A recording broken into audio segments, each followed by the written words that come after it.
Chapter 14. Out of the Shadows. My mind wandered all through dinner that night. I kept drifting back to the memory of walking with my little sister on the beach towards the boat where my twin brother was waving, beckoning. The images burst like flashbulbs in the backdrop of my empty and dark mind.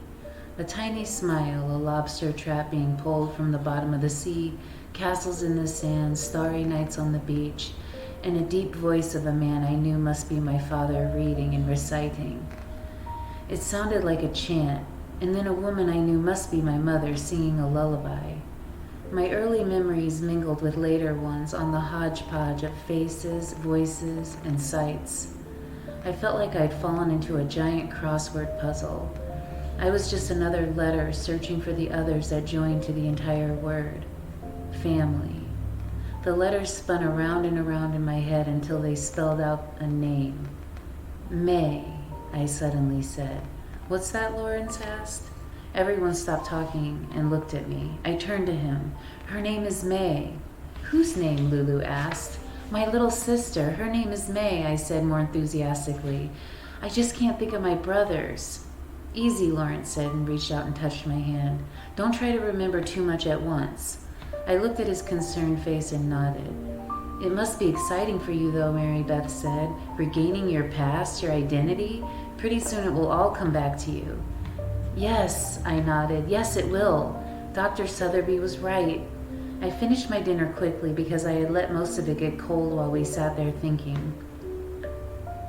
After dinner, we usually went to the rec room to watch television, read, or play board games. This evening, I didn't feel like doing any of those things. I was too excited by the closeness of my memories. I just wanted to sit in a corner by myself and struggle with the images and words until I put together more of the puzzle. Mary Beth, feeling sorry for Lulu, spent more time with her, playing the games with her that Megan used to play. Lawrence sat across from me reading A Tale of Two Cities. He read a lot, and when he talked about some of his books he read, I remembered having read them too. You must have been a good student, he remarked, to have remembered all the characters. Now I wondered, was I a good student? Where did I go to school? Who were my friends? What did I want to become? Not having the answer to the simplest questions had become more than an irritation. I sat there feeling as if an explosion might happen at any time in my mind and send me rushing back to my past. I guess I looked like a hen about to lay an egg because Lawrence suddenly looked up from his book and laughed. I wish you could see the expression on your face, Laura. You look so poised, so tense, sitting forward like that. You look like you might jump up and yell, Eureka! It's the way I feel. The images keep floating by, circling and circling, drawing closer. I can hear my mother's voice, my father's too, and I'm beginning to see their faces. It's like a continually growing light, and it's bringing them out of the darkness. Does that make any sense? Yes, he said. Actually, it makes a lot of sense, Laura. You're the lucky one here. You're gonna get better, he said, and very soon, he added, not without a little sadness in his voice. So will you. Yes, I will, he said. I'd like to meet you again on the outside and do something normal, like take you to a movie or dancing or something. Me too, I said, smiling. But who knows where I live? Maybe it's 100, 1,000 of miles from where you live. Distance wouldn't matter to me. He looked at me intently, his eyes burning bright. Noticing the way he gazed at me made me wonder if I had a boyfriend before my accident. I knew Lawrence would be disappointed, but that wasn't what kept me from remembering. I realized it had to be something else, but what? What did my heart start to pound just at the idea? Why? Suddenly, Mary Beth got up and came over to us. One of the younger girls had been talking to her, and what she said made her look unhappy. Denise says she overheard Billy and another attendant talking about Megan. She says they've said Megan's mother's having her transferred to a real nut house. From the way they described it, it doesn't sound nice. They called her a straitjacket case. She looked back. Lulu's very upset. She heard most of it. Now she's just sitting there sucking her thumb. I don't know what to do. I don't want her to end up in the tower too. Poor kid, Lawrence said, and poor Megan. When does she stop being a victim? I asked out loud. Lawrence fixed his eyes on me thoughtfully for a moment. When she wants to, he said. You think she wants to be like she is? Mary Beth asked him angrily. I've been doing a lot of reading lately about some of this. Megan feels responsible for what happened to her. She blames herself and looks for sympathy. It's all she knows how to do at the moment, he said. The doctors have got to make her see what happened to her and not her fault. Maybe you're talking about yourself, Mary Beth snapped, her eyes furious. He gazed up at her. Maybe, he admitted, and then looked at me. Maybe I'm talking about all of us. I shuddered and looked around at the other patients. Someone from the outside, sticking their head in the doorway to gaze at us, might not easily understand how troubled most of us were. For the moment, everyone looked as normal as anyone on the outside, playing cards, games, watching TV, and laughing, talking and reading. It struck me how difficult it is to know someone simply by looking at them. Maybe it took years and years before anyone really knew anyone. Lawrence was growing more and more attached to me, but what if all that I remembered would devastate him? What if I were exactly like the people he despised? Would my true self, my identity, come rushing back over me and wipe away the identity I established with him? He and I were truly strangers, a pair of lost souls who happened to meet for a while and soon had to return to our bodies. And those bodies might not be so attracted to each other afterward, I thought. I feel like going outside, I said, and stood up. Mary Beth and Lawrence looked at each other and then smiled. What are you two looking at me like that for? You can't go outside now, Mary Beth said. The doors are locked, and if you try to open them, the alarms will go off. We're prisoners here, I moaned. All I want to do is walk in the garden and look up at the stars and feel the night air. What's so terrible about that? Why won't they let us go out at night? It's dark, Mary Beth said. They can't keep their watch over you as easily. I flopped back into my chair, sullen, my arms wrapped around me. I could get you outside, Lawrence whispered. Mary Beth widened her eyes. No, Lawrence, you'll get in big trouble. How? I asked. The cafeteria staff is gone by now. They go in and out through the side entrance off the kitchen. It's not locked and there's no alarm on it. How do you know that? I asked. He hesitated and leaned towards me. I did it once. I thought I was going to run away, but the moment I stepped out the door, I froze, he confessed. We were silent for a moment. I'm going back to Lulu, Mary Beth said. The conversation was obviously frightening her. Lawrence watched her return to the table before he continued. I know how she feels. When darkness falls and the doors are locked, the outside of the building feels and looks like an outside world. It's as if the boundaries of this place shrink. She's not ready to return, so she's even afraid of the thought of going out at night, he explained. You know a lot about everyone, Lawrence. You could study or become a doctor yourself, I said, and I really meant it. He blushed at the compliment. It's just that I spend a lot of time in the library. Most of the people here don't know what's available. He leaned toward me again. There's even a book by the head doctor, Dr. Scallion, he said, Causes of Family Dysfunction. After I read it, I thought he was using my family name as his resource material for the book. I knew he was waiting for me to comment, but I couldn't stop feeling this feeling of restlessness. I felt like a hive of bees was buzzing inside me. I had to see the stars, feel the night air. Will you take me to the kitchen? I asked finally. Really? I want to go outside and look up at the stars. I think it might help me. There's something about the stars. Something that's teasing my memory, I explained. It would mean a lot to me. He grew serious. All right. After a moment's thought, we'll do it. He gazed at the attendants. You go out first so we don't look suspicious. Go to the bathroom, wait a minute, and then come out. I'll be down the hall, and if it's all clear in the cafeteria, I'll wave to you. Are you sure you want to do this? They could send you and me both upstairs. And you know what that could mean, he added. I don't want to get you into trouble, Lawrence. Maybe you should just tell me where it is instead of showing me. No, he insisted. I want to do this for you. Go ahead. Go to the bathroom and give me a minute. I still hesitated. He nodded toward the door, urging me on.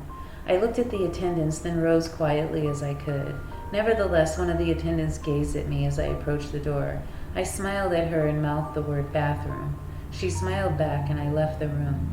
I waited just as Lawrence told me, then stepped out of the bathroom. The hallway was empty, but toward the cafeteria, Lawrence appeared, stepping out of the doorway. He gestured for me to hurry. I practically ran to him when we went through the doorway and then into the cafeteria. All the lights were out now, but there was enough of a glow from the lights outside to silhouette the tables and chairs so we didn't bump into anything or make any noise. Lawrence moved quickly to the kitchen doors and held up his hand for me to stop and be still as he listened. He slowly opened the doors. There was a small light over the stove, and from what we could see, no one was around. "This way," he whispered. We walked through the kitchen and the pantry and then into a small hallway. "That's it," he said, and nodded toward the metal door at the end of the hallway. "Thank you," I said. I approached the door slowly, then looked back at him. "They're going to start looking for you soon, Laura. When they don't find you in the bathroom, there's going to be trouble. If they ask, tell them I went to my room for something," I said. "I won't be long." "I'd like to come with you," he said, but he seemed incapable of taking another step forward. "It's just that..." "It's all right. You've done enough, Lawrence. Go back before you're missed, too." "I'll be fine," I said.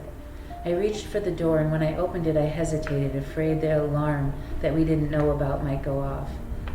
But only the cool night air came rushing. "If you don't come right back, I will, I promise," I said.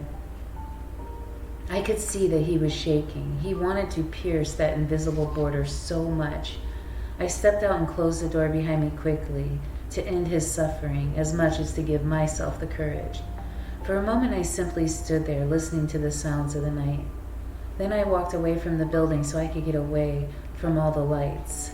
It was a night filled with stars, clear and sharp so the constellations were easy to locate. My eyes traced the length of the Big Dipper. The mere sight of the luminous dots sparkling above me took my breath away. I had to sit. I didn't even notice the coolness anymore. Words, pictures, and thoughts were rushing at me like shooting stars themselves, approaching then veering away just as I was about to understand something or see something clearly. I closed my eyes and sat back, my arms stretched out, my hands open, palms up, waiting to be touched, to accept my identity and everything that would follow. I thought I felt another hand in mine, and I could hear a voice, a young man's voice whispering, his lips so close I could almost feel them brushing against my ear.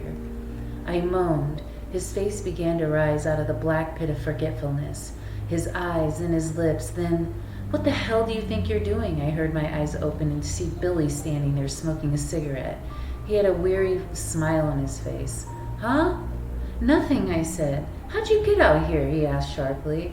"I just wanted to see the stars," I said.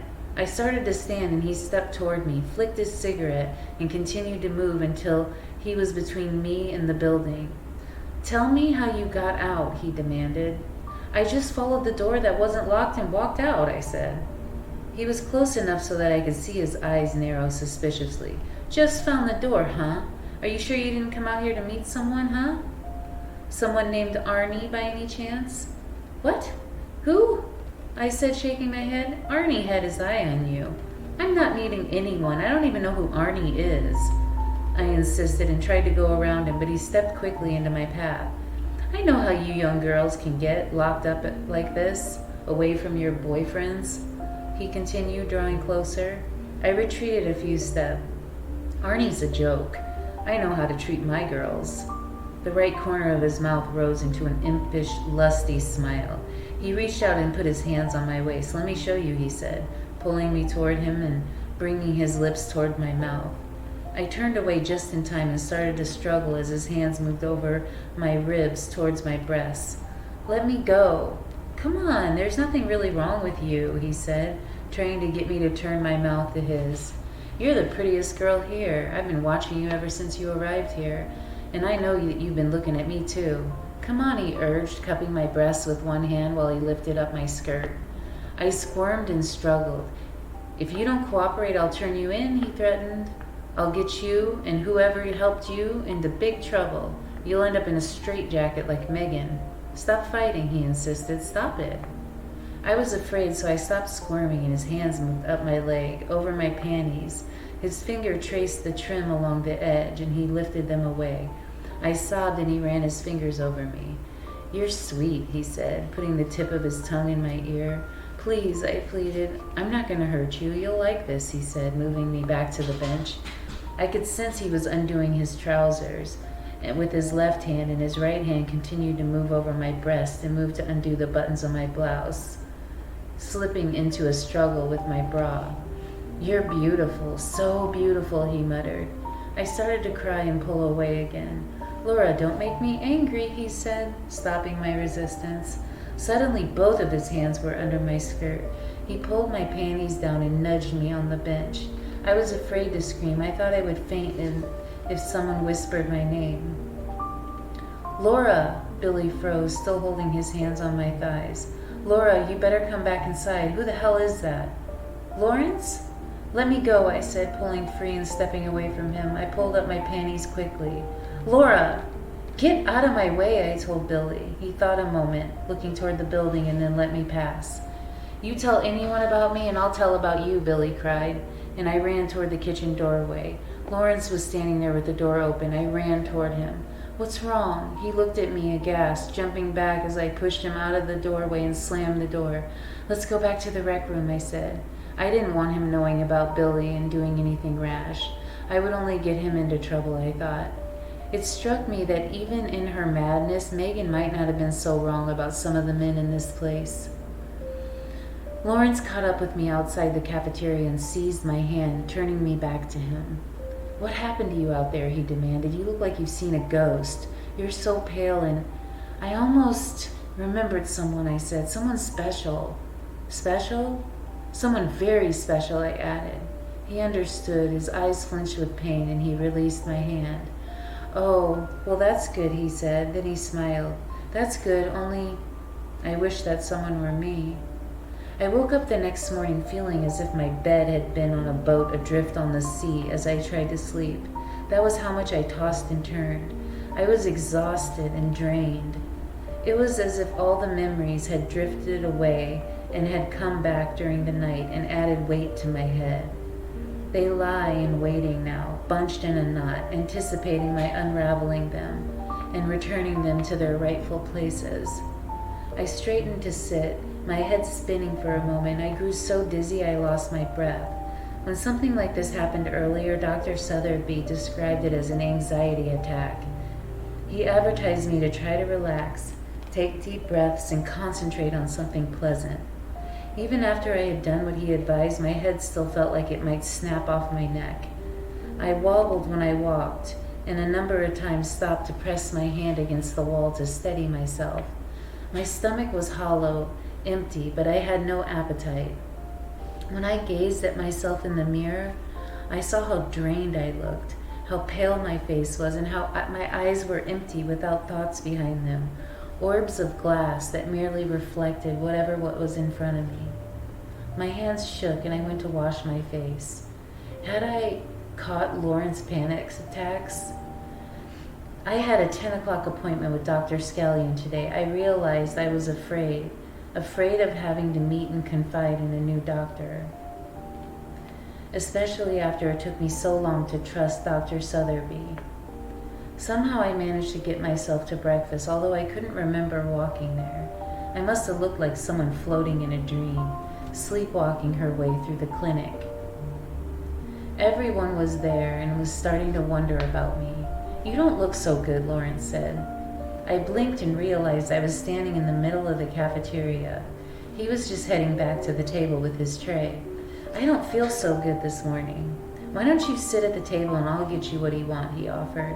Thanks, but I'm not that hungry. I'll be all right, I said, and went to the line.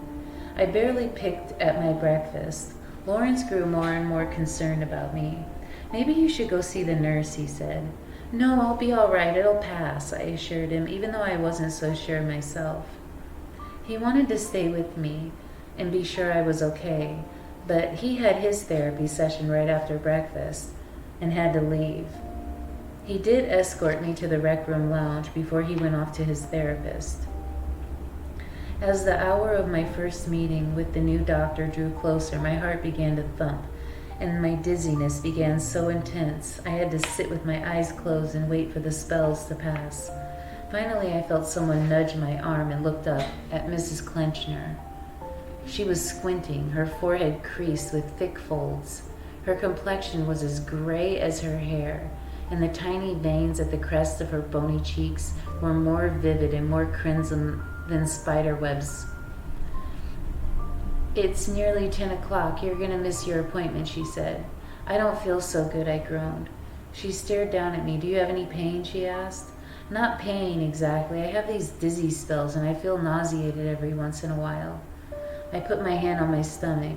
She lifted my wrist and took my pulse. Then she felt my forehead. The palm of her hand was clammy, cold, and rough. "You're right," she said. "You're fine," she said. "But I'm sick. I feel very sick," I insisted. "It's all a part of your condition. That's why you have to see the doctor," she concluded abruptly. "Get up and I'll escort you to his office. Come on, he's a busy man. You should count yourself one of the luckier ones to have Dr. Scallion look at your case. Frankly, I think there are a number of far more serious patients for him to consider, but I'm not the one who gets to make that decision, unfortunately." She held out her hand. Reluctantly, I took it. I was afraid I might topple over if I didn't. After I stood, she put her hand behind my back and gave me a firm push, keeping the pressure against my back until I started walking out of the room. I felt a little stronger as we continued down the hall. My eyes went longingly to Dr. Sotheby's closed office as we passed it. "Keep going," she said. "Come along. The clock is ticking. Even the wealthy can't broad Father Time," she muttered. We stopped at room 101. She opened the door for me. "Laura Logan," she announced as I entered. A small woman in her late 50s looked up from her desk. Her light brown hair was streaked with gray. She had brown eyes, hidden by a pair of thick-rimmed glasses with large lenses. Her thin nose had a bump on the bridge, and it probably made from her glasses. She stretched her uneven lips in a weak effort to smile. "One moment, please," she said, and rose and walked to the inner office door. She wasn't more than 5 foot tall wide in the hips. She stretched her uneven lips a bit and then turned to the folder on her desk. "One moment, please." She walked to the inner office door. She wasn't much more than 5 foot tall, wide in the hips with thick calves. She knocked and entered. "The doctor will see you now," she told me. "Behave yourself," Miss Clinchner advised, and released her grip on my elbow. I glanced at her disgruntled face and then walked into the office, past the receptionist who stood there like a statue, her back straight, her shoulders against the door.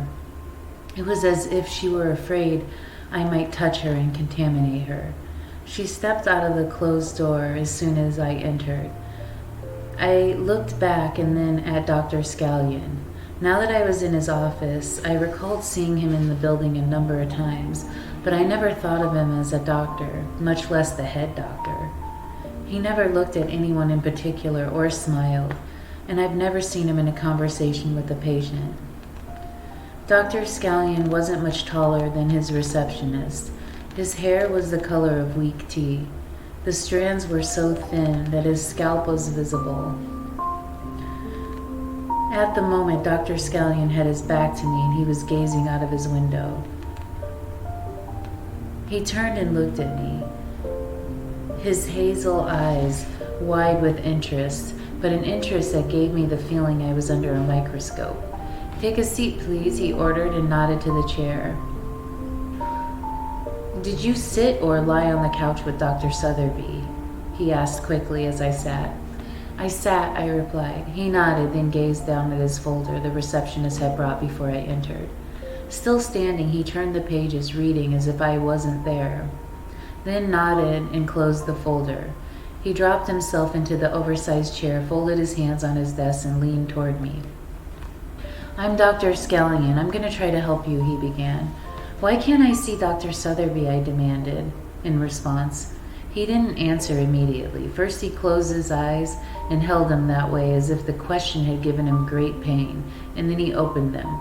Dr. Sotheby works at another clinic as well as here. Actually, he has more responsibility at the other clinic. His patients at the other clinic now need more of his time. We are a bit short of professional help these days, he continued. Normally, I don't take a direct role in the treatment of our patients. I'm here to consult and assist and confirm a diagnosis and treatment.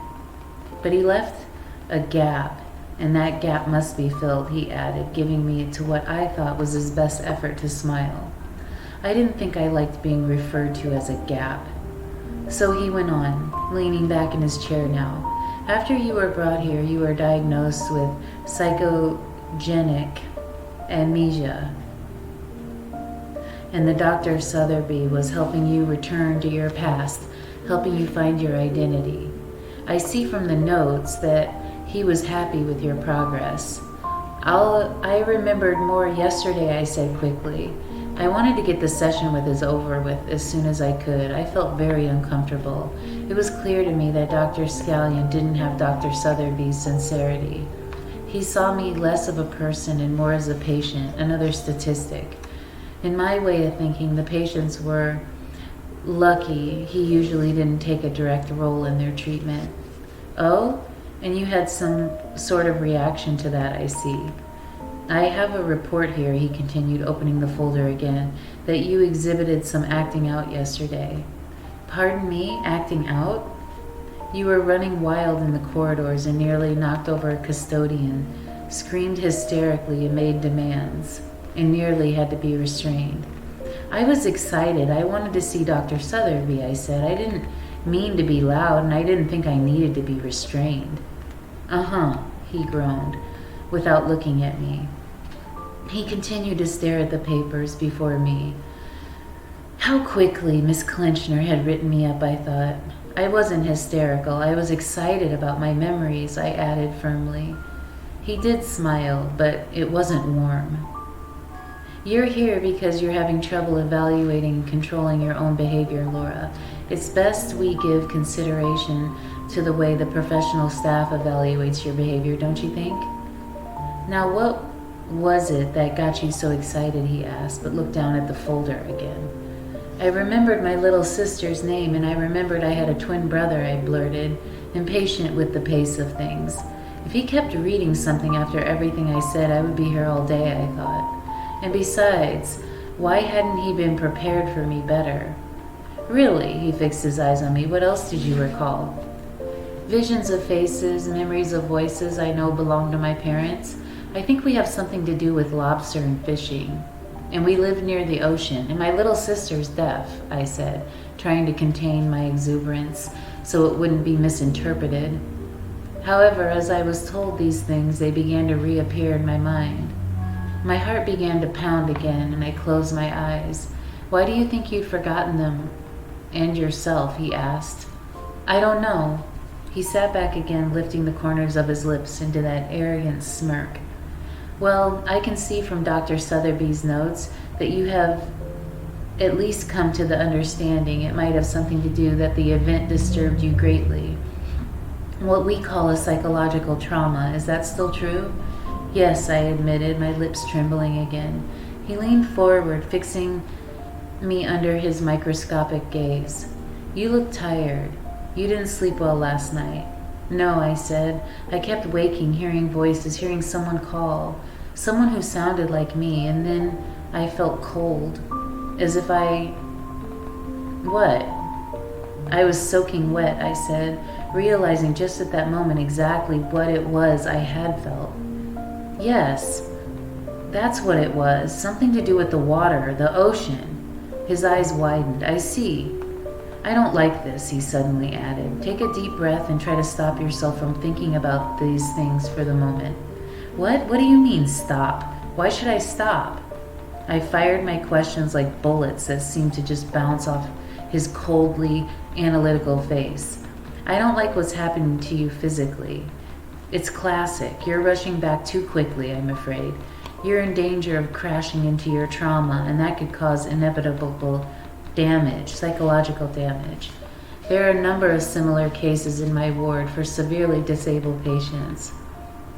Some have become comatose and live off intravenous feeding, and some have to be led around like lobotomized people, mere shadows of themselves, never smiling, never laughing, blind and deaf, the walking dead. You don't want that to happen to you, do you? No, I said, terrified. Could something like that really happen to me? Of course it could. I wouldn't tell you otherwise. I read here you've already lost the ability to speak once. I'm telling you not to frighten you as much as to get you more cooperative. I like a patient who wants to cooperate with his or her own treatment. It makes it easier for all of us, especially the patient. He widened that short, tight smile. The brain is your most complex part of the body. There are layers and layers of conscious and unconscious thoughts. Your memories are like buried treasure right now, he continued, and the pathway to them have been shut down. If we reach out too quickly or too clumsily for them, they could fall and disappear into the abyss. We must be very careful how we go forward. He paused and flipped through the folder again, shaking his head with disapproval. I see Dr. Sotheby failed to prescribe any medication from you.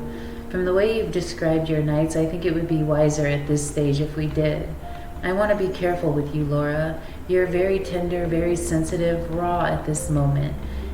And we have medication that could cushion you and protect you. I don't like taking medications. No one likes taking them, except those who become addicted to them, of course, he added. He wrote something on the pad. Won't I ever see Dr. Sotheby again? I asked mournfully. Hopefully you'll be cured and gone by that time, he said. I'm sure you'd like that better, wouldn't you? You want to go home to that little sister who needs you and your twin brothers and parents, whom I'm sure miss you. Where are they then? I asked. Why don't they come see me? My question startled him. In your case, it's not advisable just yet. Too much too soon, as I said, could cause you to have a breakdown and do what I just described, drive your past even further away. Why? He hesitated. I'm not sure it's wise to tell you that just yet. I have to know why, I insisted. Very well, it's because what happened to you is something you blame yourself for. You are the way you are because of guilt, he explained. So then whatever happened was my fault. What did I do that was so terrible? Maybe nothing, he said, or maybe something you contributed to the tragedy, he continued. You have to proceed in steps. First, gradually return yourself and then deal with the guilt, okay? No, it's not okay. Why doesn't my family come see me? I exclaimed. There are frequent reports, he said. Reports? I would never be satisfied with only reports. Did I do something that hurt them? Is that why I suffer this guilt? You know it's better for you to make your own discoveries, he said rather dryly. I thought for a moment, could it be that my parents weren't any better than Lawrence or Megan's? No, I don't want to wait anymore. I want to know everything, and now, I said. Miss Logan, and I want to see Dr. Sotheby. I have to see him. I have to tell him what happened. He can help me. I know he can help me, please. I started to cry, my sobs growing stronger with every passing second. Miss Logan, get a hold of yourself. Why? Don't my parents come see me, I screamed. He pushed a button on his desk and then he rose. The office door opened and Miss Clinchner and a male attendant came rushing in. The look in the attendant's eyes frightened me. We're acting out again, Dr. Scallion announced, as though he and I were conspirators. I think it would be better for now if she went upstairs. Upstairs, I said, looking at him. No. I leaped up and stepped away from him, shaking my head. Easy, the attendant said. Don't worry, I'll take good care of you. I'm not going to the tower. Whoever gave you the floor that ridiculous name? Dr. Scallion asked Miss Clinchner. One of our patients, I'm sure, doctor. She turned to me. Now don't make this harder on yourself. You have to do what the doctor says. Come along, she said. I shook my head. Please, I'll be good. I swear I'll be good. I'll go back to my room. I won't complain. I won't ask for Dr. Sotheby anymore. Leave me alone, please, I pleaded. Now, don't be afraid, Dr. Scallion said. We're here to help you, Laura. We wouldn't want anything bad to happen to you. You know, you have a grandmother too, and she would be more upset than your parents if we did anything to harm you, he added with a cold smile. My grandmother.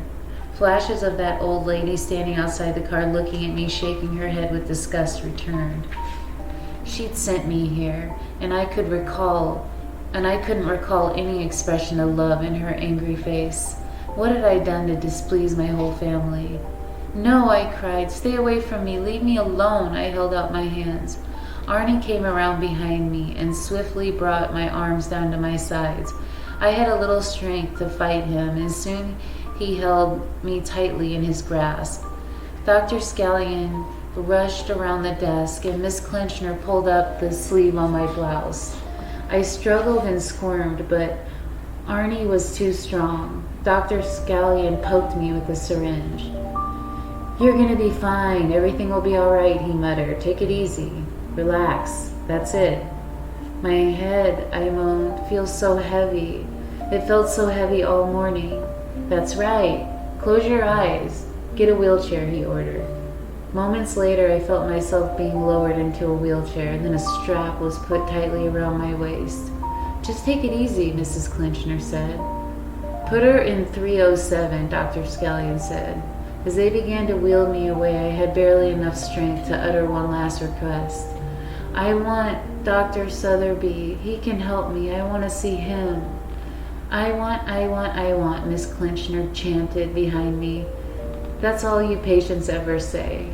Arnie laughed. I heard the elevator door open in my eyes as they wheeled me in.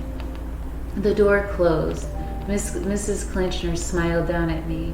I knew this one belonged upstairs, she said, and then all went black.